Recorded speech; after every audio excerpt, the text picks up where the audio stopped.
Oui, moi je suis effectivement tout à fait enthousiasmé par ces pays de l'Est qui défendent leur culture, leur civilisation, leur religion, leur tradition, qui défendent une conception de la nation souveraine et enracinée. Moi je les trouve admirables et qui résistent à notre propagande et à notre mépris en plus.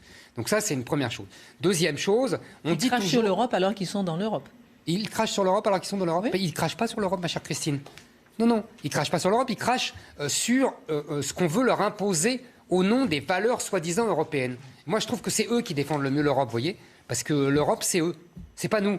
Nous, on a transformé l'Europe en une espèce de monde en petit. Eux, ils défendent la vraie Europe, celle de toujours, c'est-à-dire de la civilisation chrétienne, gréco-romaine, etc.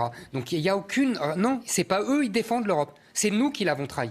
Mais c'est une discussion qui pourrait prendre des heures. Maintenant, techniquement, politiquement simplement, pour dire que on dit toujours que les populistes sont nuls et que quand ils arrivent au pouvoir, c'est une catastrophe. Ces gens-là, ça fait 10 ans, 15 ans qu'ils gagnent. Orban, il gagne toutes les élections. La droite française ne gagne aucune élection. Vous voyez, c'est typique. Qu'est-ce que ça veut dire? Mais ça veut dire qu'ils correspondent à ce que veulent besoin. vraiment les classes populaires. Et voilà. Et donc, ça, c'est vraiment fondamental. Et Alexandre a tout à fait raison quand il dit qu'ils ont connu le communisme.